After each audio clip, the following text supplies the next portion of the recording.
I'm trying to share it to Facebook.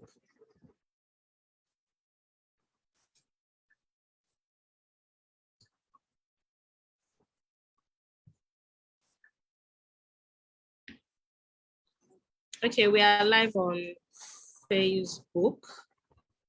So we're live on Facebook.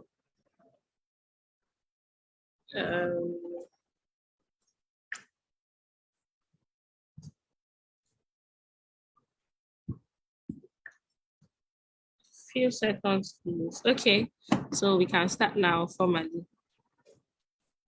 Now, let me start recording. Okay.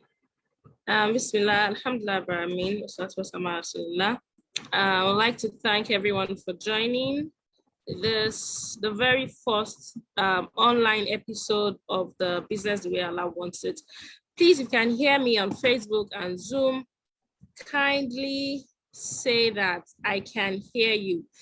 You can reply Mataslim. You can say you can hear me. I just want to be sure that I am not talking to myself.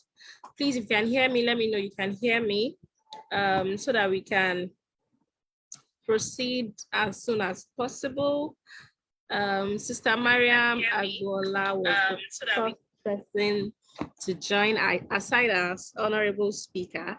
So I'd like to say thank you very much to her. So everyone is welcome to the very first virtual edition of the Business the Way Allah Wants It. My name is Kauthar and I am the CEO at IVA Consulting Limited, where we offer consulting services to business owners. We offer real estate consulting services, among several others. This was birthed as with an intention to help Muslim business owners gain the pleasure of Allah through their businesses. It is no longer a news that we all need to make halal money. I mean, money is very essential. We need a lot of money. Last time I checked, Hajj is about 4 million and we all want to go. Allah is the one who invites, of course, but we also have to, do our own part of it. So, but what makes the money and the wealth, should I say, worthy, is if it has the pleasure of Allah in it. So the intention of this is to help every Muslim business owner to gain halal wealth. Whatever your business is, and halal business can have a haram income if it is not properly done. So we had our first episode, our first edition at Surulere last year, November. It was a live session. We had our various speakers, about 6 speakers or 5. Alhamdulillah, it was an amazing event. So we had a lot of people from outside Nigeria who joined online, outside Lagos and outside Nigeria, who joined online and who saw the video on our YouTube channel. And everyone craves for more. Everyone was craving for more. So we decided to bring this back again, considering the fact that Ramadan is a month that we are supposed to be, really, really committed to our ibadah. And we also need to keep our business in check. So that is the reason why we have brought this and this amazing topic that Brother Muhammad is going to be doing, Brother Toheeb Muhammad is going to be doing justice to. I don't want to preempt him at all. He's going to be talking about how you can be a fasting Muslim, how you can be productive, and how you can manage your time, how you can get the best out of the holy month without neglecting your business. So please invite your friends and family. You can share the link with them. You can share the Facebook link with them. If you are listening on Facebook, please share, continue sharing, tag as many people as you can. Let people join. If anyone joins and they learn something, remember you get to be rewarded as well. So I would leave the floor now for Brother Toheeb so he can start. And I ask Allah to make this easy for us and put barakah in it. So, Brother Toheeb, over to you.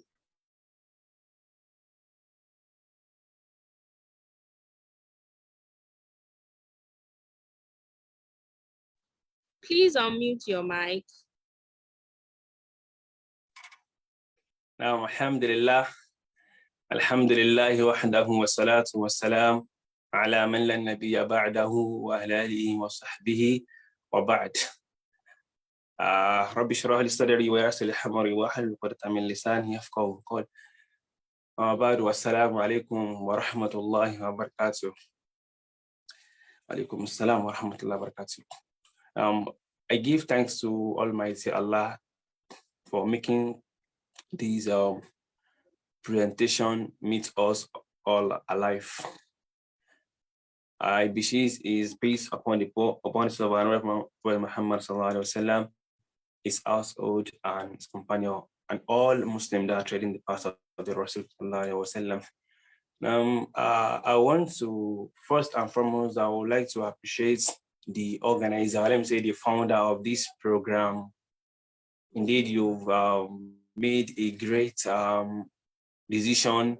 You really strive to bring this program into life. I hope that Allah reward you immensely for it. And may He count our gathering here as an act of ibadah and make it a hujjah for us here and life to come and afterlife, inshallah. Please, I hope I'm communicating. Sorry, Yes, you have. We can hear sorry. you clearly. You are communicating. Thank you. Yeah. So I won't say this. I'm Toheeb. I would like to introduce myself just shortly. So I'm Toheeb Mohammed by name. So I teach people about time management. I'm also the founder of Purity Cap Laundry, a 21st century cap laundry that focuses on making mine look good with a purity touch on their caps. I think I'll just stop. I'll just stop. So let me just stop that way. Fine. So today, the topic before me is a lifetime topic, a topic that even if we are not fasting as a Muslim, it is a skill. It is a topic we need to live for all through our life. If you want to get the best out of this life and life to come, is a topic we need to what we need to live. We need to live by. So I have it here, the prerogative fasting Muslim, getting the best out of Ramadan while running your business. So the outline that I have here, majorly we basing our discussion on these my outlines. Number one, I have Ramadan here. Number two, I have activities in Ramadan. Number three, I have business. Number four, I have time management. The next one, I have interrelated and interconnected facts for effective time management. Next one, I have two core elements of time management. And the last one, I have time management tips. So getting the best of Ramadan while running your business. We all know that the end product of time management is to increase our productivity. So if we want to be productive as a Muslim, we must learn how to manage our time. So in life, we have different goals to pursue as human being, as an individual. We have business goal, business and finance goal. We have family goal. We have health and fitness goal. We have educational goal. We have career goal. We have spiritual goals. But this class has limits us to a specific ones, which are the business and finance goal and the spiritual goal. So how do we employ our limited time to strike the balance between our spiritual life, which is open and close Ramadan fasting as a case study, and the business? How do we, as a Muslim, get the best of Ramadan while we still run our business successfully? So the first one I will start with here, as listed here, is Ramadan. I was talking about Ramadan is everything is what we know about it. We know that is that's to do with fasting.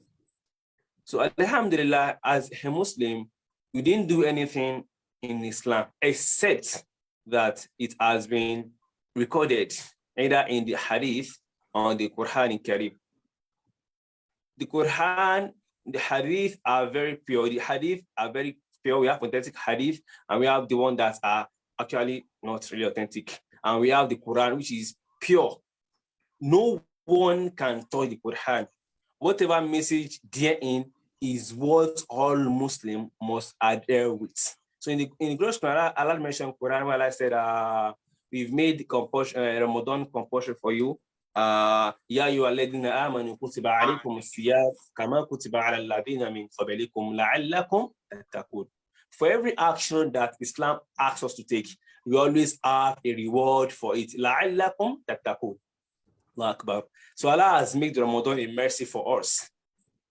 He has made this compulsory for us to engage in Ramadan so that we can increase in righteousness, so that it can give us more comfort, so that it can reward us immensely. So Ramadan is a mercy for us, and it comes once in twice in the 12 months that we have. So it is compulsory for us to ensure that we get the best out of Ramadan. Hence, the organizer of this program come up with short, beautiful topic. Now, so that's the little I'll be saying about Ramadan. We don't have, we have to be very efficient and effective with our time, as we are here to learn about time management as well. So the second line here is activities in Ramadan. So we have several ibadat that we can engage in during Ramadan. We have reading the Quran. We have meditation on the verses of Quran, meaning of the Quran. We have tahajjud.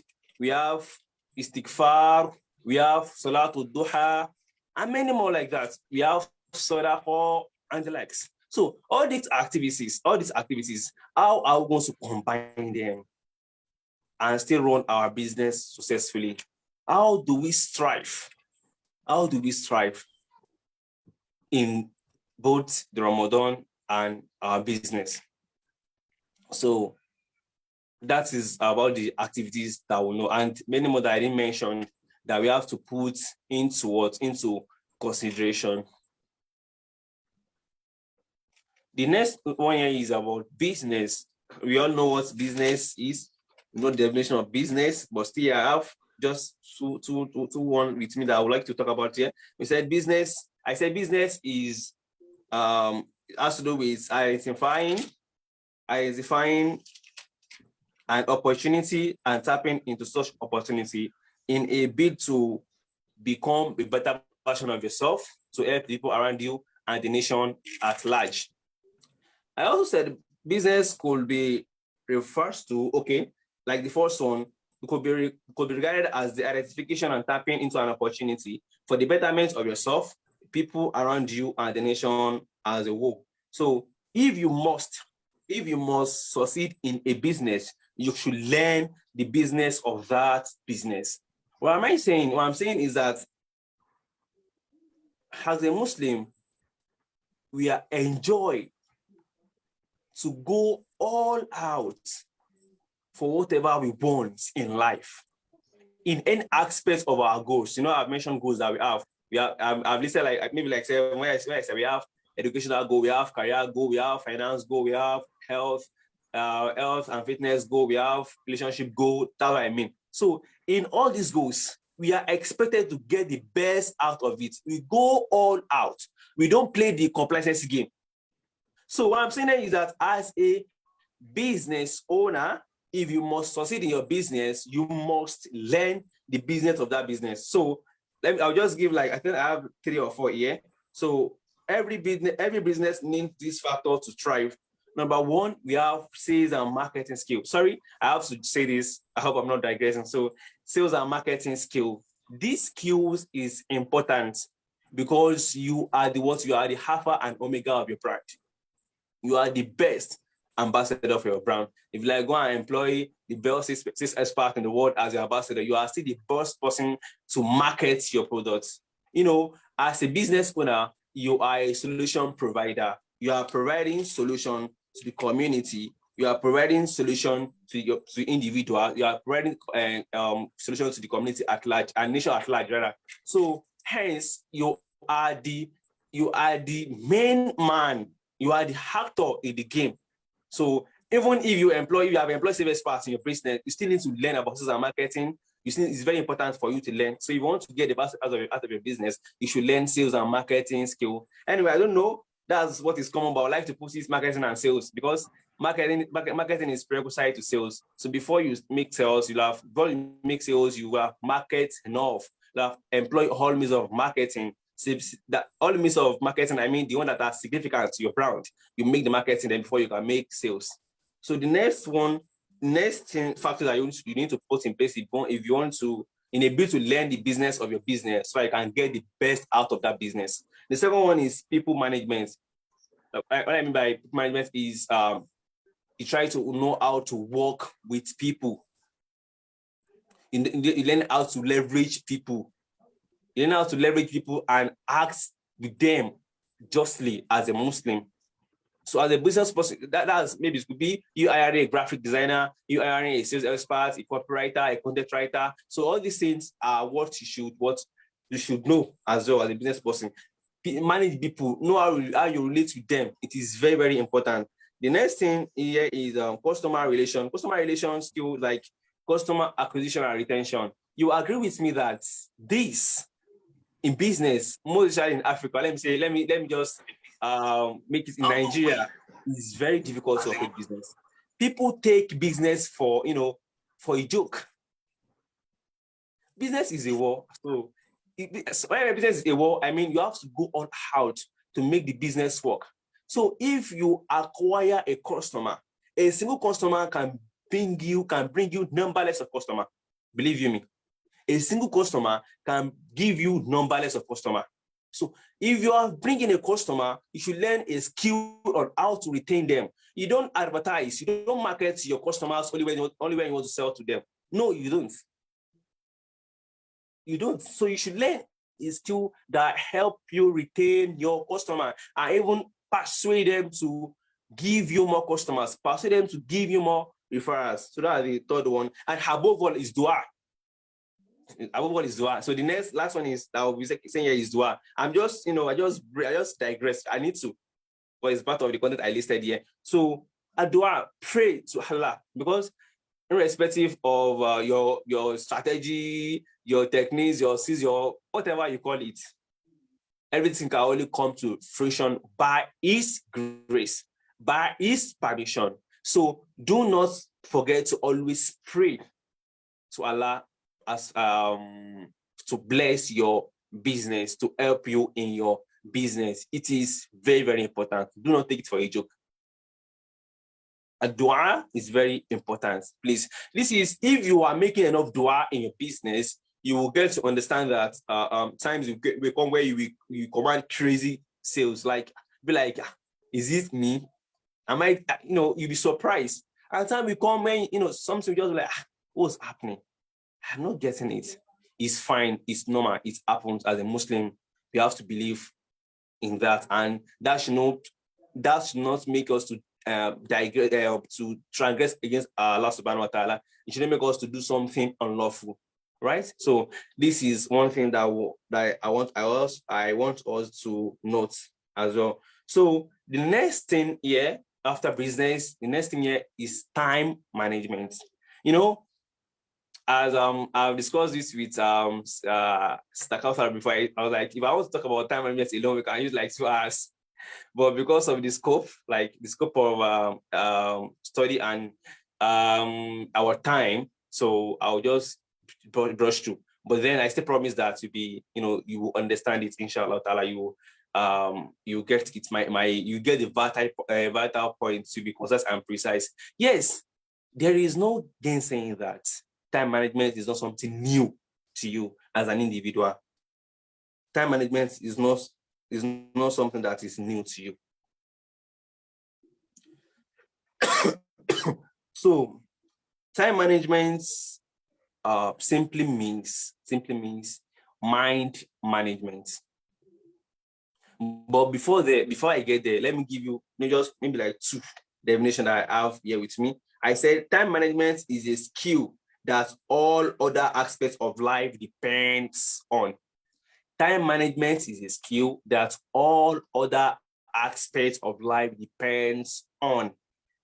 You see, we listed the varieties of goals that we have, as human beings, as individual, what we want to achieve. If we want to truly achieve these goals, we should learn how to strike the balance. We should learn how to manage our time, whereby we won't be doing a side and we leave the other side. No. So whatever thing that I want to achieve in life is premise of time management, meaning that a foremost soft skill that you must learn as an individual is what is time management skill, because all other aspects of your life depends on it. Is it about creativity? Is it about critical thinking? Time management helps you in this regard. In fact, as a business person, you should learn, and you must learn time management because it boosts your creativity.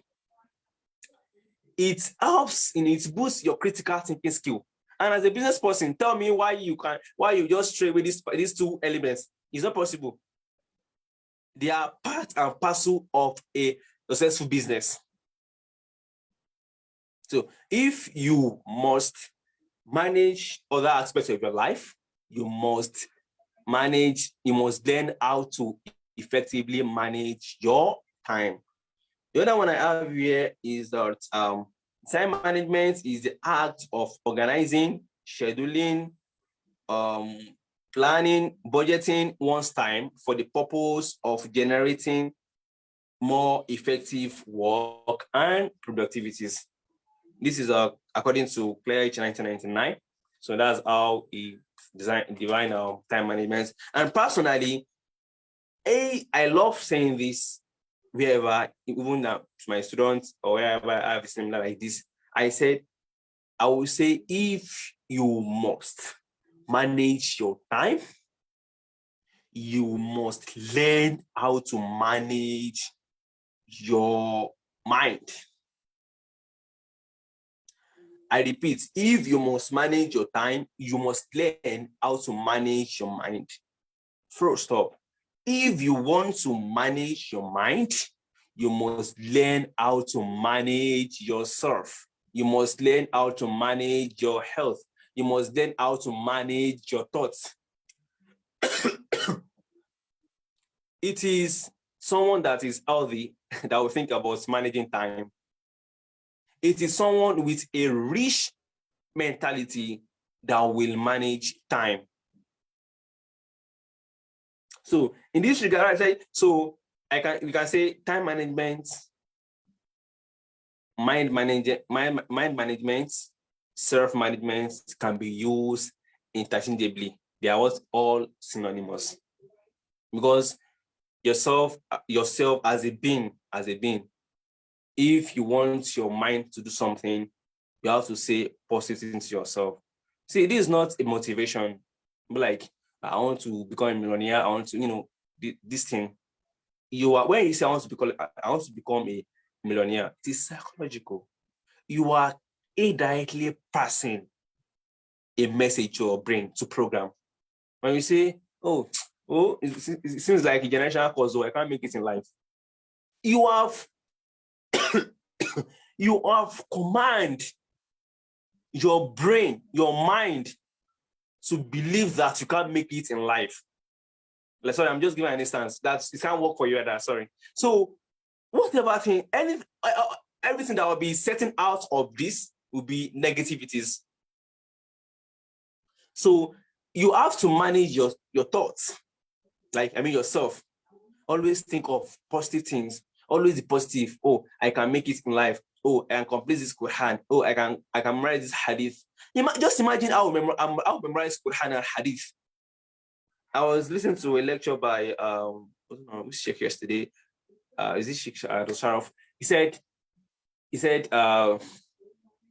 there's no possible how you won't know book. Like when you go for education, as you have memorized the Quran, Sahih Muslim, Sahih Bukhari. So why won't you be able to read? Why want to be a scholar in the university? I remember when we were in university then, when we were in school, most in our own faculty, all our scholars, maybe just one is a Christian. We have Muslims among them. These are brothers that have, memorized the Quran and the like. So let me digress too much there. So I just give an example of what I'm talking about. So when you know this, you are managing your mind to always be positive, because time management is a mind game. So this is why I said time management, mind management, and self-management are what can be used synonymously. When we get to the tips and how to get it the best out of this thing, your tips to manage your time, you will get my point better. You will get more points to to comprehend what I'm saying. So another thing is why time management is very important in our life is Allah subhanahu wa ta'ala, as in several places in the Quran, talk about time management, talk about the reward that you will have if you are managing your time. So this alone is enough for a Muslim as a motivation to ensure that you learn time management by all means. In the glorious Quran, I have a lot of places you can write it down, because time won't permit me to be citing them. So you can write them down. I'll just cite like 30. We have Quran 2, Surah Al-Baqarah, verse 185. We have Surah Ali Imran, verse 190. We have Surah Yusuf, verse 6. We have Surah Fusilat, verse 37. We have Surah Yasin, verse 38. We have Surah Al-Furqan, verse 62. We have An-Nal, verse 86. Surah Nabai, verse 10 to Surah Al-Asr, verses 1 to 3, and Nabai, verses 10 to 11. So that is what the verse I'll be giving you. Please check all these verses, go through them, meditate, and you will see how Allah subhanahu wa ta'ala has magnified what you call time management. In Surah Al-Asr, Allah said, Wal Asr, I saw by the time of Asr. Like the time between what's it called, this afternoon or solar, then during this time is when people will be engrossed, people will be thriving, they will be in their workplace, their workplace, on their customer, going for delivery and the likes. So who are those that will leave that will compromise that to the call of Allah subhanahu wa ta'ala? Allah has used this particular verse to straighten, to talk about the benefits of time management and the reason why a Muslim must learn it. Allah said, so in al-lisan la fi qusr illa alladhina amanu, we must do good, wa amil salihah, must believe, we must do good, wa tawassaw bil haqq wa tawassaw bis sabr. So we must try to be perseverance, and we should be among the truthful person. This particular verse says a lot about time management. I have a lot of them as well. Allah can talk about time in respect to hearts, out of worship. Allah can talk about time respect to the days and nights, how the alteration, alternation, sorry. So where from the day to night, what are the cool to do this, except Allah subhanahu wa ta'ala.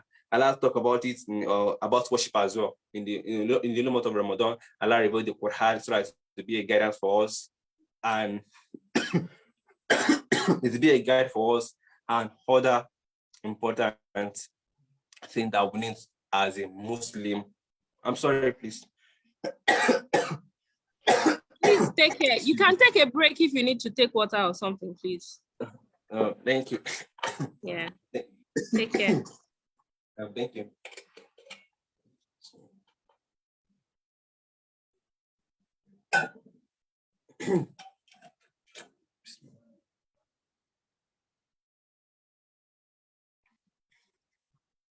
Yes, okay.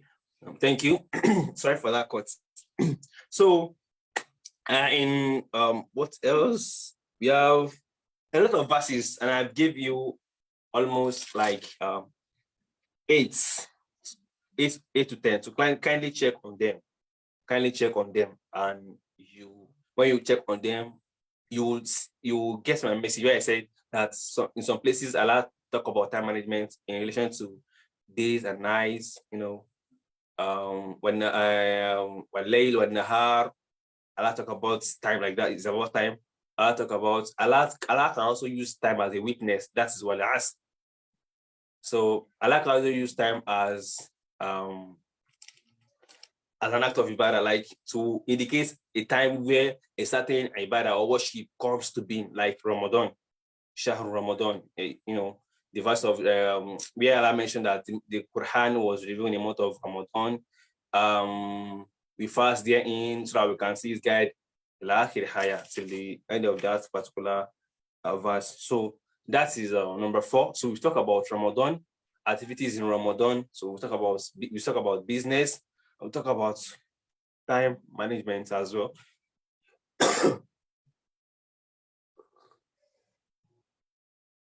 So the next one here is this particular point. This is where we have a major business. Irrespective of the tips, strategy, techniques that I'll be giving you in our last topic here, this next one is very important. I said it is interrelated and interconnected. I said interrelated and interconnected facts for effective time management. That's the next line. Interrelated and interconnected facts for effective time management. This is our next line of discourse, our next discussion. So if we're talking about interrelated and interconnected, I said they are what? They connect and they relate. So what are these facts for effective time management?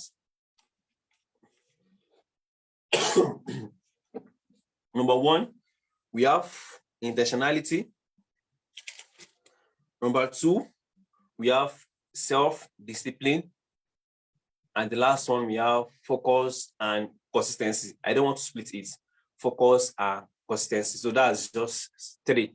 Number 1, we have, number 1, what do I call number 1? We are not together. Number 1 is what?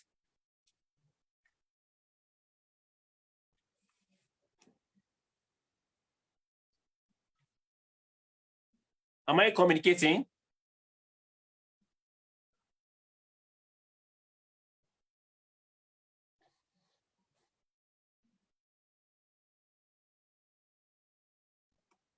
Number 1 is what? No one is here. Fine, thank you. Number 2.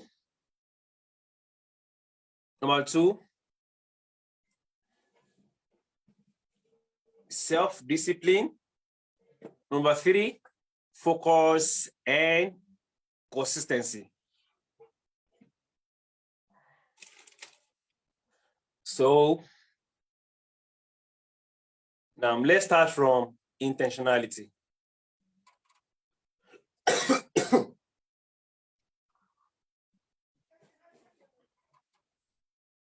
Let's start from intentionality. Sorry.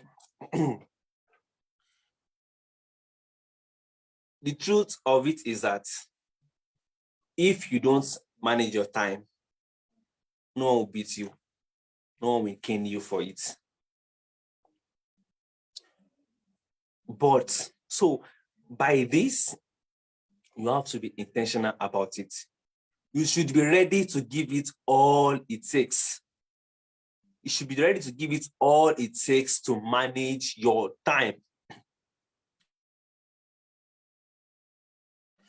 You should be ready to make enough sacrifice. I repeat, you should be ready to make enough sacrifice if you want to manage your time. See, it's not a joke. is not a joke.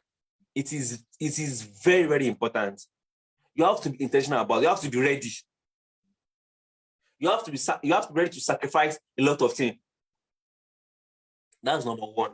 So, irrespective of any techniques, any strategy that I want to give you, if you are not intentional about this time management of everything, something might not just go the way you want. It can't even work. So the first one is you have to be intentional about it. You have to be intentional about it that after this class, after this webinar, this seminar, you will go ahead and listen to this class once again. Then you will implement. You will implement. That is about being intentional about learning this thing. You have to be intentional about it. So the next one is self-discipline. There are a lot of there are a lot of verses for it as well, but the time is not by my side. So we have to talk about self-discipline. That's the next one. Self-discipline. Discipline is kind of a frame. Like this is your starting point. This is your destination. The bridge between the line. The pathway to your destination is discipline. You might be motivated, you might be inspired, but if you are not disciplined enough, you won't get to where you are going. Because a lot of obstructions becomes, a lot of bad words, a lot of discouragements, different angle come from anybody. You didn't pick our call again. And what time manager money here? You will call her, she will not pick your call. If you give her appointment, if she is there and you are not there, she will cancel the appointment. A lot of things will come. A lot of things what will come your way when you want to embrace this journey of managing your time. And it can come from anyone. I repeat, anyone.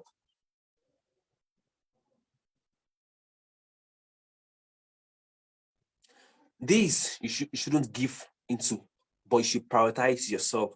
As for your time, you are answerable to your Lord, you are answerable to your Creator. Allah will ask you how you spend your time. You are answerable to yourself as well. So you are expected to discipline yourself enough to effectively manage your time. Remember, I said this thing I'm discussing are rudiments to let our last section be productive. I mean, whatever tips I'll be giving you, we are not intentional about it. If you don't work with self-discipline, you won't get any results. You won't get any results. That was about thank you, man. Can we take like 5 minutes breaks? Maybe if you like take a rest or walk around. I will appreciate that. All right. Let's just take 5 minutes break. Thank you. Take care. Assalamu alaikum, everyone. Thank you so much. Facebook, I can see you. My people on Zoom, I can see you. Thank you all for your contributions. I see the shares and I see the comments and everything. Thank you so much. May Allah accept this from everyone and may Allah make it benefit us. And I ask Allah to put barakah in all our businesses. So we have, I got a call just a few minutes before the session from Binge Brands. She said she wants to give out 5 kg of tapioca to people so that they can have something to, enjoy during iftar. So we have been able to choose 4 people in the course of this session and they are going to be getting 1 kg each. The first person is Sister Mariam Agbola. She was the first person that came to the session on Zoom. Sister Mariam Agbola, please send me a message on how to get your gift. And Sister Gufrana Abdul Wahab, I see her aunt on Facebook. She has been typing everything, not everything actually. She's been typing points from the session. Sister Gufrana Abdul Wahab, you have 1 kg of granilka to yourself. Sister Fatima Ologbo Oritu, the question that our speaker was asking the other time, she mentioned it, and also Sister Mariam Babalola. So we have 1 kg of granilka each for the 4 of you. So we are going to be choosing the last person in the course of the session. Maybe anyone that answers a question or anything would also be, getting it. So I'd like to say thank you to Sister Fatima of Beans Brands. That's so thoughtful of you. I pray Allah accept it from you. Thank you everyone for joining. On Facebook, I see your hands. Please keep sharing. On Zoom, please, you can share the link with your friends and family, anyone that you know that has a business, or anybody that you just want to succeed. You want to see the person succeeding, you want to see the person having a lot of business, you want to see the person doing good, not just doing good financially or business is mashallah and everyone is saying, you want the person to be conscious of how the income is, how he or she is managing our time, his or her time and all of that. Please keep sharing the link, and the more the merrier. All right, so while we wait for our speakers to take a break, he's been doing a lot of justice to the topic. He mentioned about 5 or 10, between 5 and 10 Quranic verses on time management. So I want you all to please go back. I'm going to put out a post, inshallah, after this session, so we can all look at the verses, ponder on them. You can check, the books of tafsir, Tafsir Ibn Kathir if you have the book. If not, you can download the app on your Google or your Apple Play Store, so you can read and meditate on those verses. So the main purpose of this session is so that we can all become better Muslim business owners. So going back to do this would make us achieve that aim. And like I always say, what you know and you don't act upon, it does not benefit you, and that is just the fact. So I want you all to please, I'm pleading, I am begging that you all should go back and check those verses, meditate on them, and act upon them. So my name is Kauthar. Like I said earlier, if you're just joining, my name is Kauthar, and I am the convener of Business the Way Allah Wants It, with my amazing team of volunteers and staff of the company, IBA Consulting Limited. We offer consulting services to business owners, and we also offer real estate consulting services. So I think our speaker is back. I would like him to continue, and we should all please keep sharing and invite our family. Now, assalamu alaikum. So brother Muhammad Toheeb, are you ready? Yes, thank you. I'm back. Yeah, Thank you for the opportunity. So, my apology to everyone for just the kind of bleed through. What's it called? Sorry about that. And okay, we are discussing about we are on self-discipline. Allah Akbar. In Surah Al-A'raf, starting from verse 1, starting from verse 199 to 205. Go and check out. Allah has indeed be merciful to us as a Muslim. Allah. So I'll talk about discipline there. For example, this verses 204, 204, Allah said, وَإِذَا قُرِئَ الْقُرْآنُ فَاسْتَمِعُوا لَهُ وَأَنصِتُوا لَعَلَّكُمْ تُرْحَمُونَ. If you are hearing the Quran, they are reading the Quran, فَاسْتَمِعُوا لَهُ, you do what? You should keep quiet, listen patiently, لَعَلَّكُمْ تُرْحَمُونَ, so that Allah can have His mercy on you. This cough is just something else, but don't worry, we'll finish this section. Yes, I just developed it, not quite long, and it's very kind of fun, honestly, very fun. So that's the only verse I'll be giving you. And there as well, last there is this particular verse in Surah Al-Araf, I think 204, where I said that wherever you are kind of thinking, you may be lonely. Shaitan will be like, if you're a man, Shaitan will be like, check that post. See, I see that lady, she's not wearing anything, check that post. Fasta'id billah. Say, a'udhu billahi minash shaitanir rajim. Like, there are a lot of things that can make you to sin against Allah. Allah said, discipline yourself. Do not go back to that reel. Do not go back to that stupid Facebook video where a brother is showing his six-pack, where a sister is showing his nakedness. Fastami'u lah. Wasta'id billah. Seek Allah refuge in shaitan. A'udhu billahi min shaitan rajim. And that's why I always say it. Maybe it's part of what I will give you. Always schedule focus time for your social media handles. Okay, now I want to go to Facebook. Kilo fellow in Facebook. What are the things that I want to go and do in Facebook? Just know that first. If you don't have clarity and you are doing something, it's more or less like just, you might end up going with that thing, which might be negative. So, we want social media and do Facebook. Okay, I want to read Abu Imran post. I want to read so post.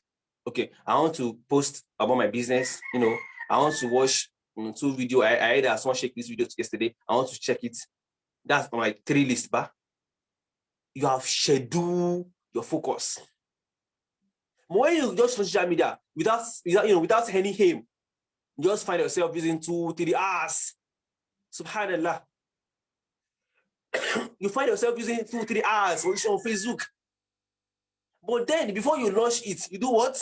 You try. you try to identify what you want to go and do in that Facebook, in that Twitter, on that TikTok, on that Instagram, on your WhatsApp. People do really get angry. You are raised message for you not reply.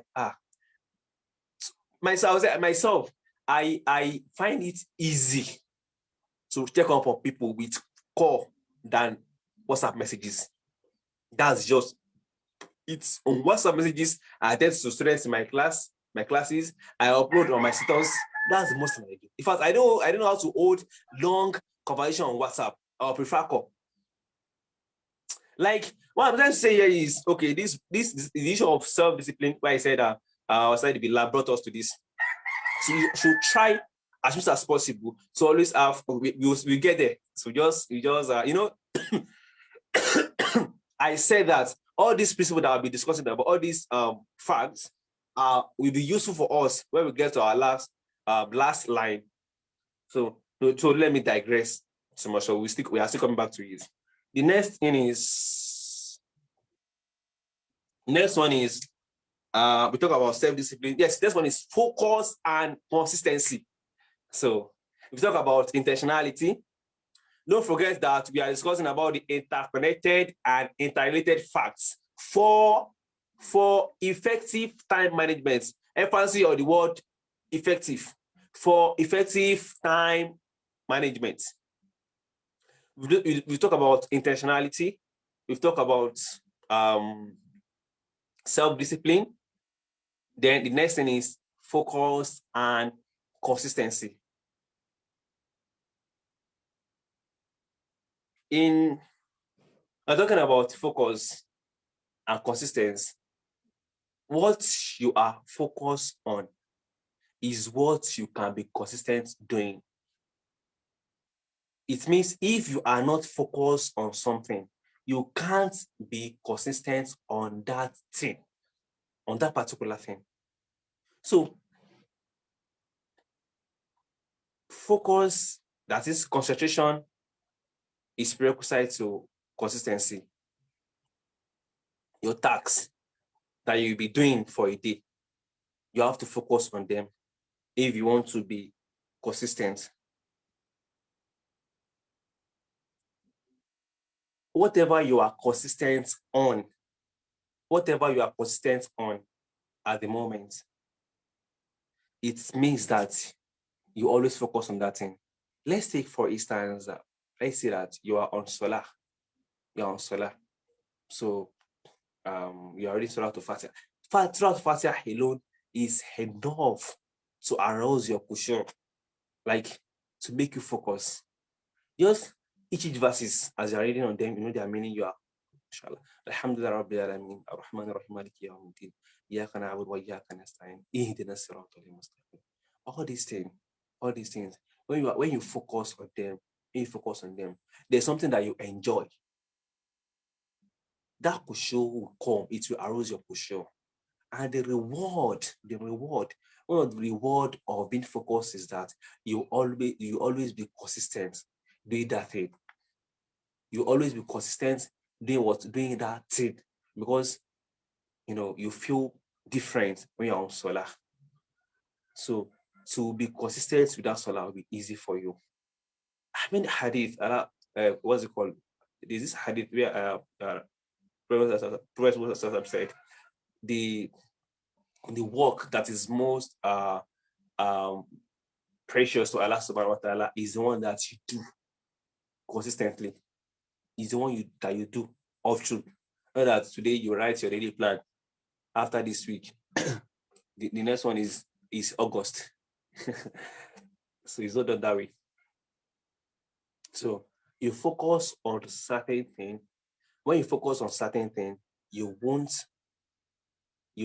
get lesser results. The results that you get when you focus will be the one to keep you on track. Will be the one to keep you on track. Then you stay consistent on that thing. Believe you me, this is what I'm saying. This I'm telling you now. If you don't practice this, there is no how you will understand the feelings. When you want to do a particular task, in fact, sometimes I don't want people to be saying time is limited. When you say that time is limited, be like, oh, time is limited. In fact, I can't even want to do it before this time. I can't. Let me just sleep. Let me just, I just felt this thing preach laziness to people. Time is unlimited. Time is unlimited. I mean, what I mean by that is that if you focus on a certain task, on a particular task, then you will understand that you have enough time. Just imagine you block out 1 hour for reading. You've scheduled your focus time, like you share media, because everything has been blocked. You keep everything somewhere. You focus that 1 hour reading. Believe you me, you'll be surprised at the level of assimilation. You'll be surprised at how far you will go with that reading. The salient point, the understanding, and how fast you would be. And that alone can give you momentum to continue with other tasks. So focus is like a solid foundation. If you are focused on a particular thing, you always get positive results from that thing. And to stay consistent on that particular task won't be a barrier. So focus and consistency, maybe when we get to what's it called, the other what's it called, our last line. So we might still talk about it there. I want to stop there as for the interrelated and interconnected facts for effective time management. So the next one here is 2 core elements of time management. You see, this particular side is where most of us has issue. I didn't say most of you. Why don't you say most of you has issues? What are the 2 core elements of time management? Some scholars will say priority management. The two core elements of time management is efficiency, write it down, and effectiveness. Efficiency and effectiveness. The first one is like a cooking stage, like you are still in process. You are still in process. While the second one, the later is effectiveness is the done stage. You are done. It's the done stage. So when you failed as an individual in the cooking stage, definitely you can't reach the what? You can't reach the done stage. Priority in time management means efficiency and effectiveness. If you want to manage your time, you must understand the results you are getting. Are you efficient with your time? Are you effective with your time? So if you want to get this particular two things, you have to what? You have to prioritize your tasks. Without making this complex to you, I'll just give maybe one examples or two. Number one, let's assume that you are traveling from Ilorin to Lagos and you budgeted 3 hours for the journey. You budgeted 9 to 12 for the journey. So, as God be have it, by that 12, where you have, by that 9 to 12, where you have exhausted your time, you are still in Ibadan. So, that is efficient. You are being efficient with what? With your time. This stage, there are factors that cause that.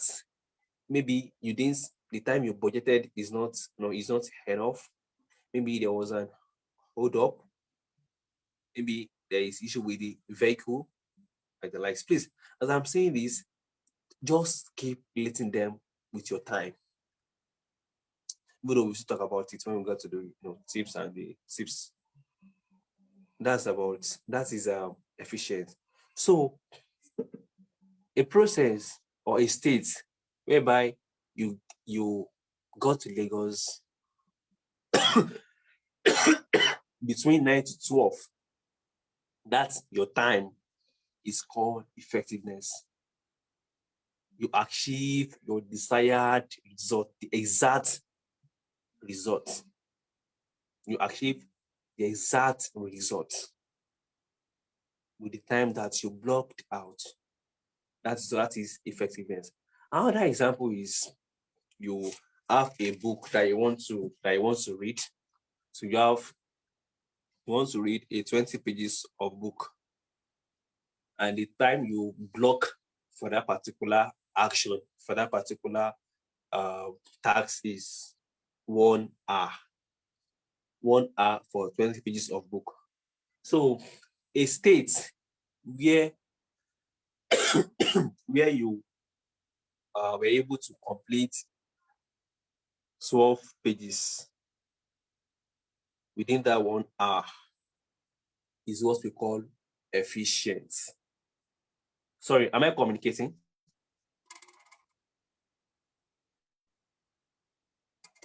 Am I communicating?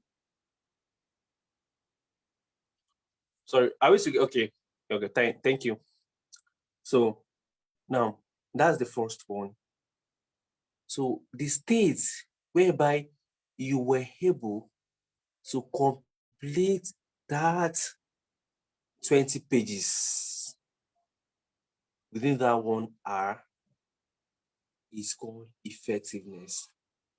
So many of us, when we get to that first stage, which is efficient, we tend to give up on our dream, or let me say on our goal. You are not getting the result that you want. at that moment. That doesn't connote that you should give up on what your target is. Because you are not getting your exact result, it's not enough to talk yourself down. In most cases, you have to reach this stage before you can move to the next stage, which is effectiveness. So in time management, efficiency, just like a should I say self self what's it called? I should just use, okay, let me just use, you are appealing to yourself. Let me see, just use self-forgiving, like, you're not doing well. And like, okay, Toheeb, you can still do better. Okay. Naima, you can still do better, tomorrow is another day. Like, you have to boost your morale, you have to motivate yourself. You have to discipline yourself to carry on. When you do it consistently, you are going to attain that level of effectiveness. So Rome was not built in a day, and a drop of ocean make a water make an ocean. So if you want to manage your time, you go through this process. Now, if I give you a template now, so do you think I'm expecting you to, to always complete your tasks every day, everything in full? Something just started. It's not possible. If you, so example, maybe let's assume that we are having a challenge, and I give a template, to write your to-do list and submit your remark and the likes, and you are submitting every day, you are completing your tasks. You just started. I can say you are lying, because and the commitment, the action, the challenge is not even for you to show off. It's not even for you to let's say that you are very disciplined. No, it's not. It's for you to improve. Daily improvement. That's what I want. Okay. Gosh, I couldn't get it. I couldn't complete this task. So I couldn't. Okay. Why? When you know the reason why you don't complete a particular task, then you will adjust. You will redress on that particular thing and shoot tomorrow. The problem there is if you are identifying the problem, if you are identifying your time waster and you are not working against it, that's where the problem lies. So there's no issue with you having a daily plan and you couldn't meet up with everything. No problem with that.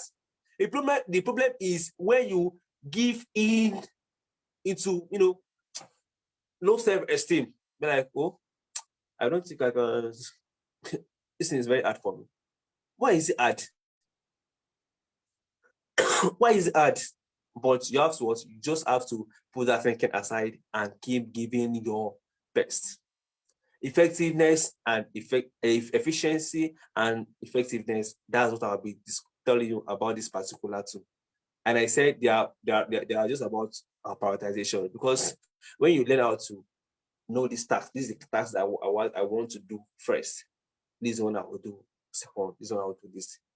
You agree with me that if you have walked through these processes, even if at the end of the day you could not complete that task, you'll be happy that you are productive. Why? Because you have your most important task done, your high leveraging task, you have it done. Tomorrow is another day. So this is me telling you that either you are efficient or you are effective, you are still good to go. Either you are efficient, you are good to go, but target effective. Do not settle for less, but start somewhere. Do not settle for less, but what? But start somewhere. I will say where effectiveness is available. Where effectiveness is available, efficiency is not desirable. Yeah, I say that, but then that doesn't mean that efficiency is totally right off. No, it is not. It is a stage that you have to pass before you get to the second stage, which is effectiveness. So this is I'll be talking about this particular these two. Let me see if there is any other point I want you to note as regard that before we proceed. No, there is not. So we have reasons why you manage your time.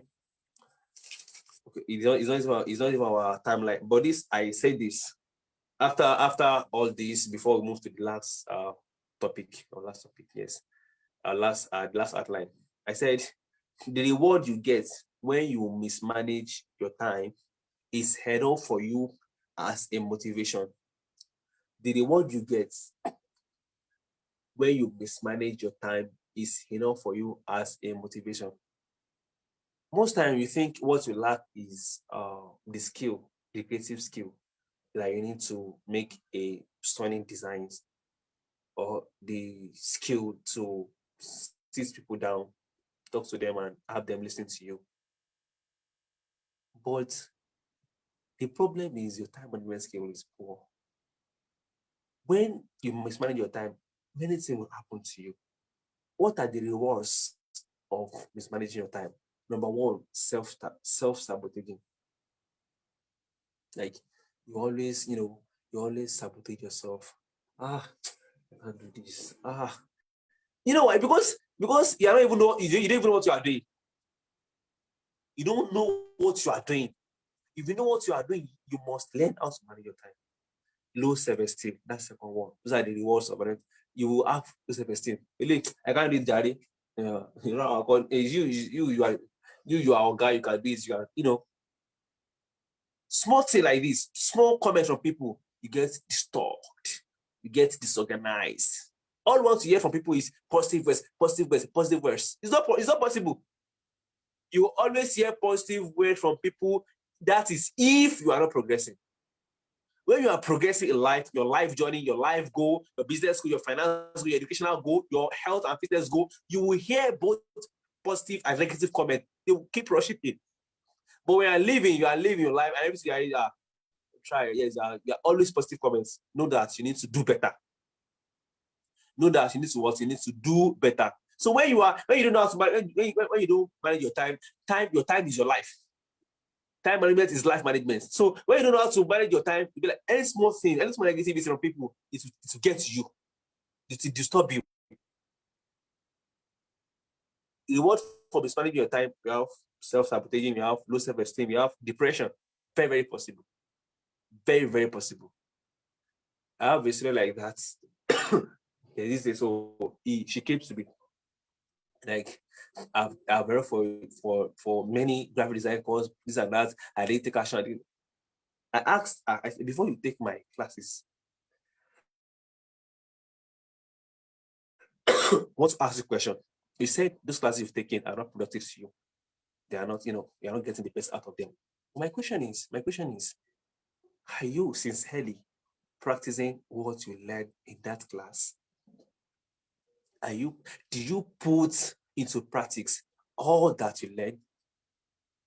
She said sometimes she put down the video, sometimes there's you can't enroll for my class at the moment. Try and go back to that course, consume it. Because I'm not after your money. Your money is just like you are paying me for the value, even if it's not the worth of the value. So you are just paying as commitment. What I want in you is what is the best of you. So if you're not getting the best of you, your tutor or your lecturer won't be happy with it. Your lecturer won't be happy with it. You have to go back, consume everything. And this person I'm talking about is one of the. I said I teach people about how to effectively use Canva for to maximize their profit, their business. She's one of the best learners I have out there, and I'm always happy for that. So my point here is that you should try as much as possible to discipline yourself. All these effects, don't let them, all these rewards, bad rewards, don't let them come to you. Self-sabotaging, low self-esteem, depression, kind of you feel like you miss out on opportunities. Those are the rewards on time management, on mismanaging your time. Now, we've completed everything except the last one. So we have What are the tips, that you can stay, that you can be productive with? What are the tips that will make you productive while you are fasting and you are running your business? Anyway, the tips I'll be giving you is will be the same thing as the tips I'll be giving you, even if we are not in Ramadan. Because after Ramadan, you still need to keep managing your time. However, the what the topic details will be inject in my explanations. So I will start from thank you, Nepa. I will start from the first one I have here is, if you want to manage your time effectively, if you want to be productive as a Muslim while you are fasting and while running your business, the first one is your money car. Well, I would say this because I believe every one of us here are Muslims. If you want to get the best out of your time, you must. Your number one task, your first techniques, your first tip is to see your money car. If you are a Muslim and you are listening to me, you want to manage your time. You want to start the journey of managing your time, and you don't know how to. I'm putting it to you that the first thing that you need to master, that you need to be disciplined on, that you need to take as ibadah is your daily supplication. It is your high leveraging task. It is your ugly frog, according to what's called Tracy. It is your ugly frog. I mean, ugly frog is doing daily askar. See, let's be realistic. Doing daily askar is hard, but it is very very hard. But when you are intentional about it, it will become part and parcel of you. Like the verse I said the other time, Shaitan will just be like, Shaitan will try to always come your ways every time. But sta'in billah, because it's what you are doing. But when you are consistent with this thing, when you are consistent with this thing, what is because it will become easy for you. It it will become easy for you to operate on. The daily car will become easy, but the car will become easy because you are always doing it every time. Focus on the ability. One of which I like most is اللهم إني أسألك خير هذا اليوم فصحه ونسره إلى آخر أذكار. Just read between the line, the meaning. Why won't you be happy? Why won't that particular dua ignite the momentum to take through your journey on that particular day? It's not possible. I'm just talking about just one. Is it has to be Allah? Just all this hard. They give you confidence. They give you courage. They motivate you. They inspire you. They give you discipline. Just say it. Mention what else do you need. They are all embedded in this Ashkar. I've programmed my personally. I've programmed my mind. If there's any day,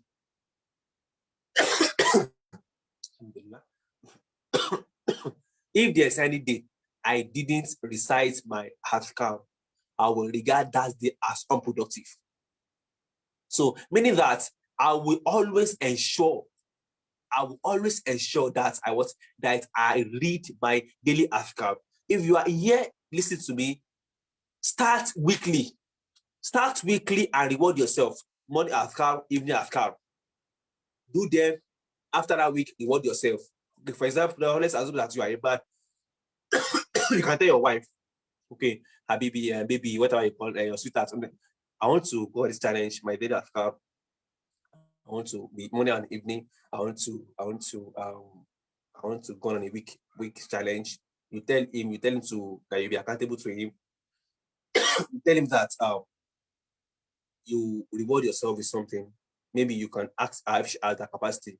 sorry, if you have that capacity, buy me this, buy me that, or yourself. Okay, maybe you like eating a particular something. Yeah, okay. Inshallah, when I complete this, I'll take myself to Ikeja Shoprite. I'll go and get what's it called? I'll go and get Cold Stone. I'll go and get pizza. I'll go and get shawarma.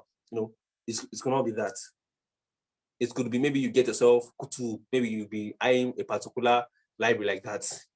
If I get this, if I do this week. So I don't let me digress too much. What I'm saying is that if you are able to I think you should start from what? From weekly, then monthly. From monthly, yearly. Do your daily adhkar very well if you want to manage your time. That's the first tip I will give to you here.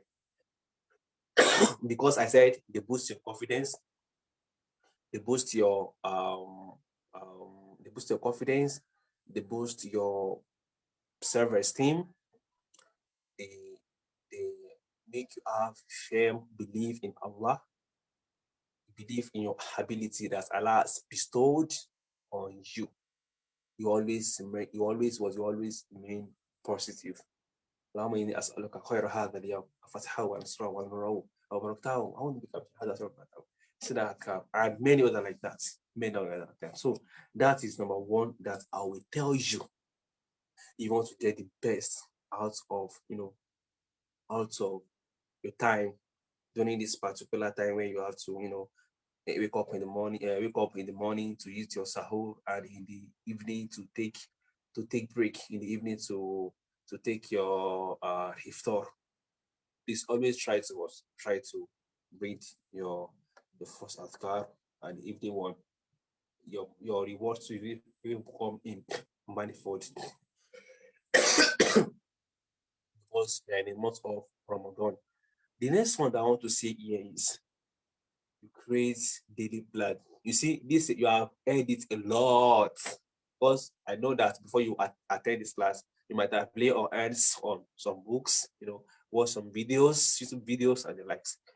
But but the problem is, I'm talking about creating daily plans. You see, there is difference between doing the right thing and doing things right. I repeat, there is difference between doing the right thing and doing things right.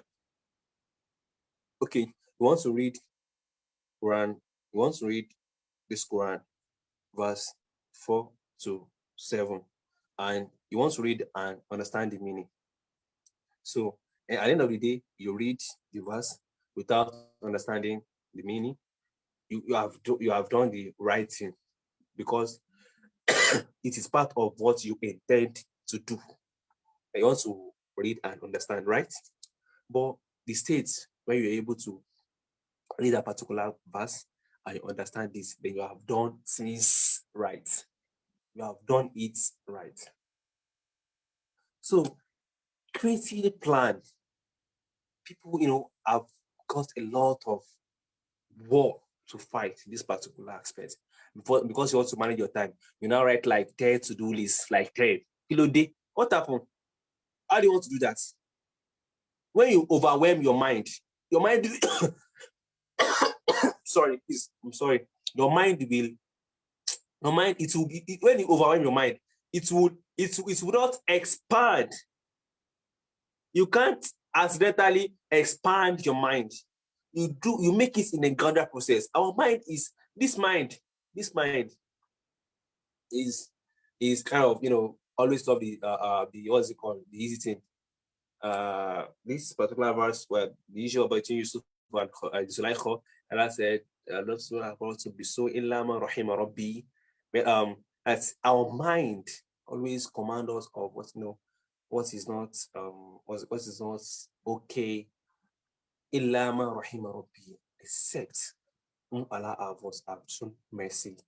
Yeah, I know what I'm saying here is that our mind is so loves to do simple things, loves gets close to sin. When sin is very hard, our mind don't like doing it. So you have to persuade You have to induce your mind to get accustomed to these things.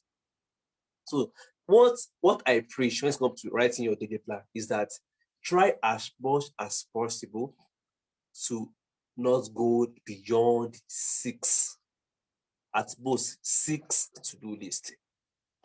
I repeat, try as much as possible to not go between 1 to 6 to-do list. Whether you are a business owner, you run, it could be maybe you own a product or a station, like maybe salon station, fashion designer, whatever business you are operating. Try as much as possible to what you shouldn't let your to-do list go beyond 6. You can even say 5. This is because it is realistic. Setting 6 to-do list is realistic. When you write 10, 7, 8, you are already writing a letter to give up to your mind, because this thing you are just starting out. Yes. So you can record. let me check if I have.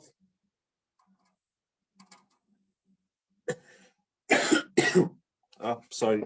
So when you want to write your daily list, we have 14 that you should note.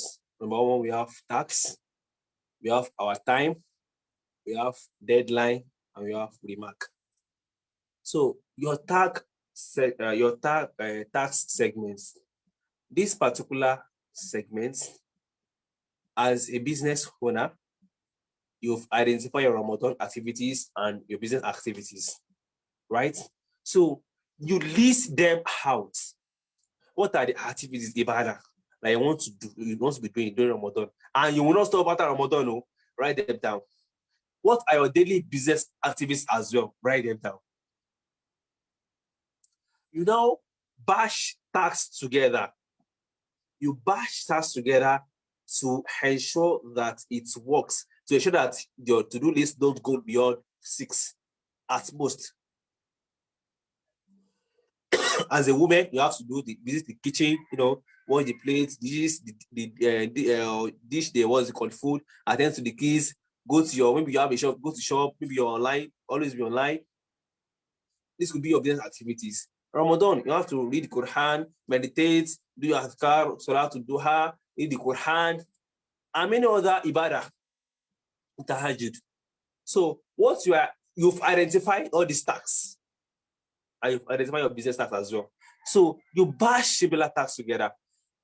Oftentimes you might have had, people be like, as a business person, you must have multitasking skill. Okay, I would say what they are referring there, what they are referring to there is not actually multitasking as it sounds. They are referring to, being able to bash similar tasks together. Okay, what I mean is, for example, now as a woman in the kitchen, you can be cooking and washing plates, right? You can be cooking and be washing plates. That is bashing similar tasks together. That's what you are encouraged to do if you want to get the best out of your time, not multitasking. Multitasking will kill your what? Will kill your focus. Multitasking will kill your focus. You are not expected to multitask. Rather, you bash similar tasks. You put similar tasks together.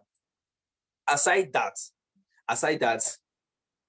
aside that example, imagine cooking in your what's it called, in the room, and let me use that. That's that you are reading and you're also designing. You agree with me that you won't get the best out of the two, because you are doing they are not related.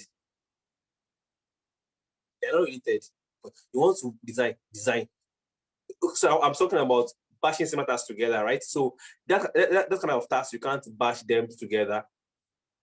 What tasks can you bash? Check, like when you do them together, you still get good results. What among the tasks that when you do them, for example, now it could be reciting your Quran and duha.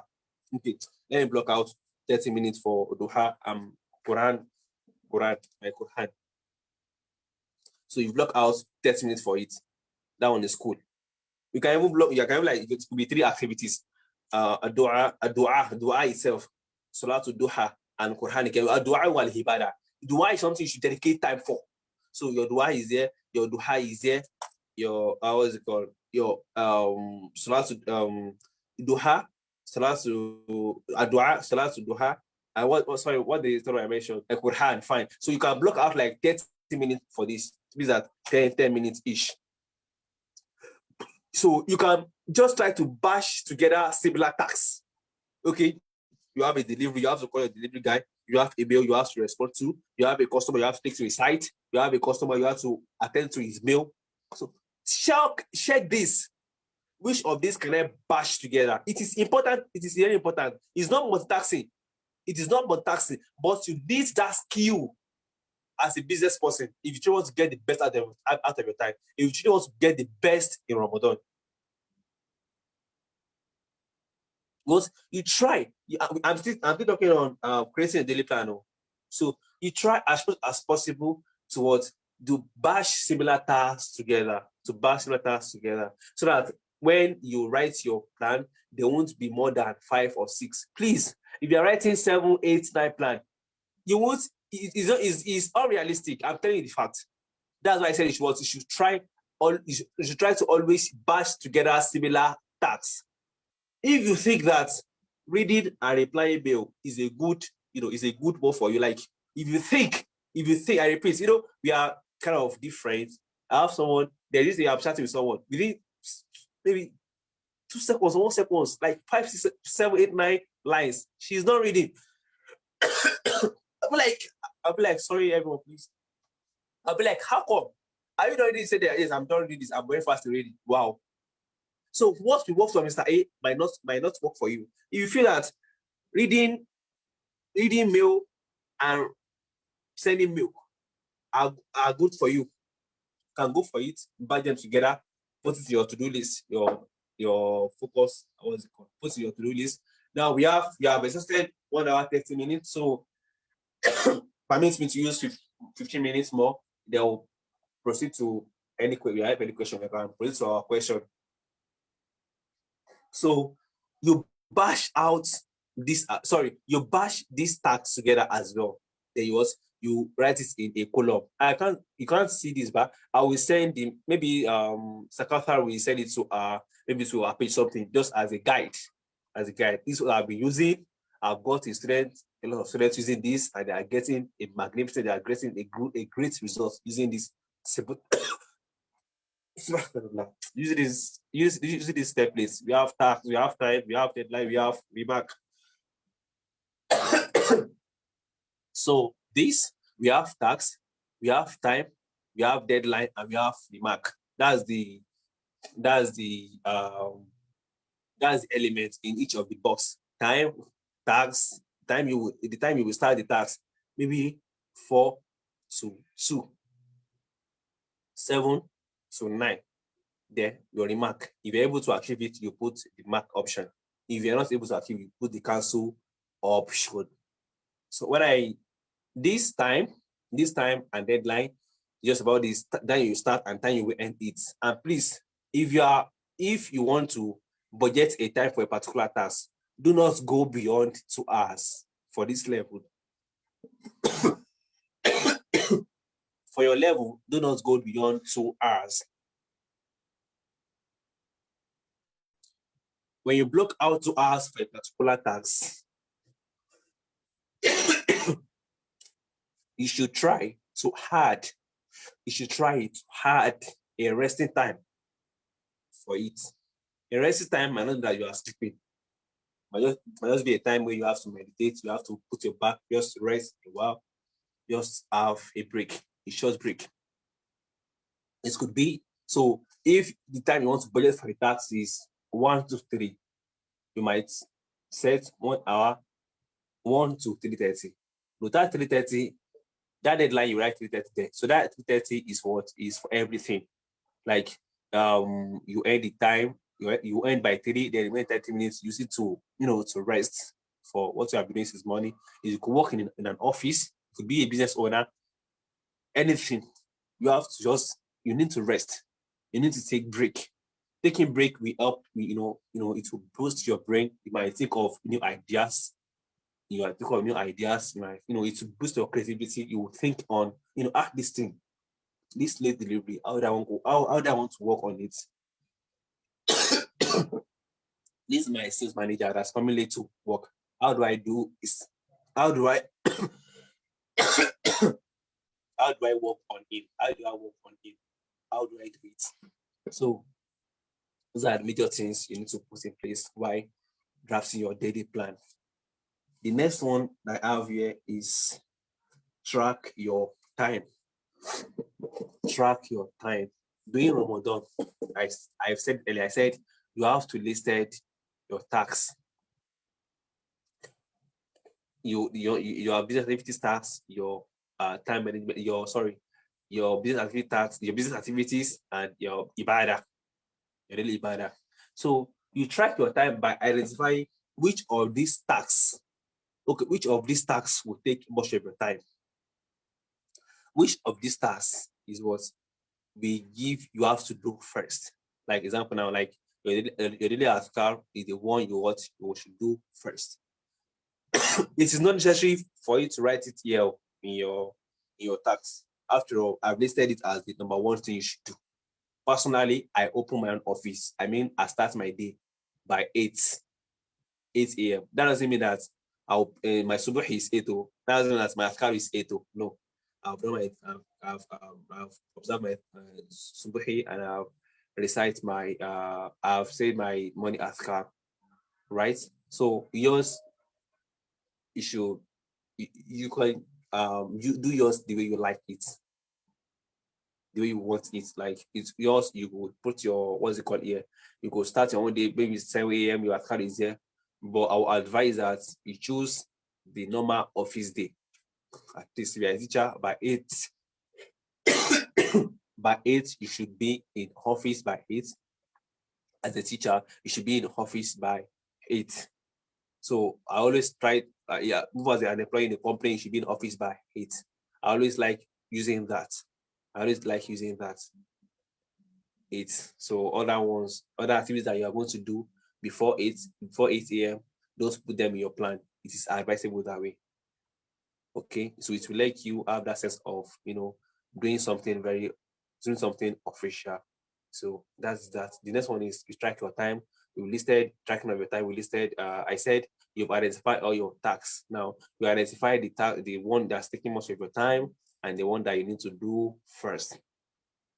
Where you know the tasks you have to do first, and the one taking your time, you will get to understand how you are going to budget time for them.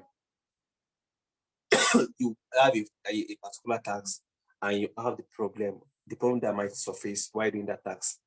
I'm like, this is okay. Let me just make it 2 hours. Let me make this 3 hours, or let me make this 2 hours 30 minutes, because this might happen. Even you can set a particular task for your task. If you don't complete everything at that stipulated time, please go on with other tasks, because if you don't, you are already using the time that is part of the proceeding tax. So do not feel bad if you are able to complete a tax. Try just move to the next one on your list. Try to move to the next one on your list. It is important. That's about tracking your time. Track your time. Each activities, time that you spend on them. Identify them. That time you track it.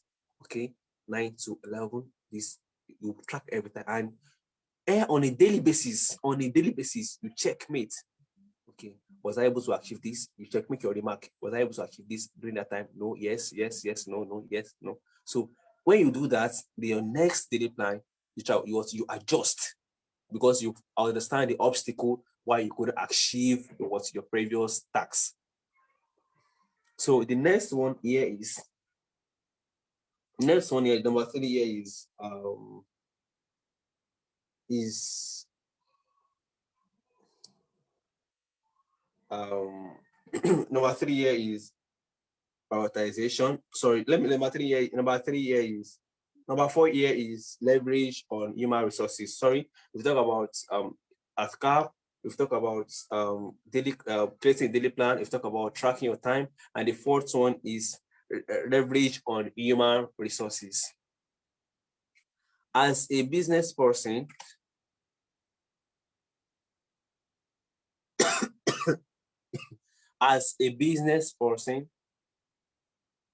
you should learn how to work with people, either during Ramadan or not.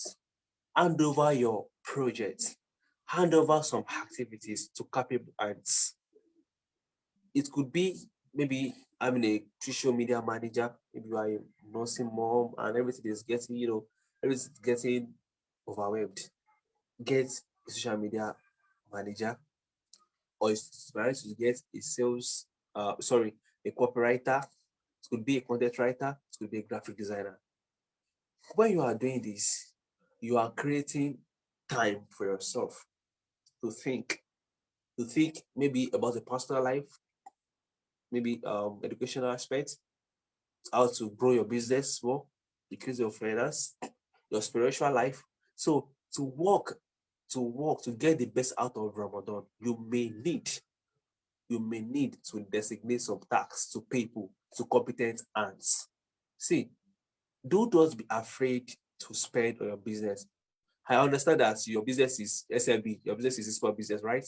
But that doesn't mean that you should run it with small mind. Your business is a small business, doesn't mean that you should run it with small mind. No, you can still get the best out of that business while it is small. And if you want to do that, you have to give your all.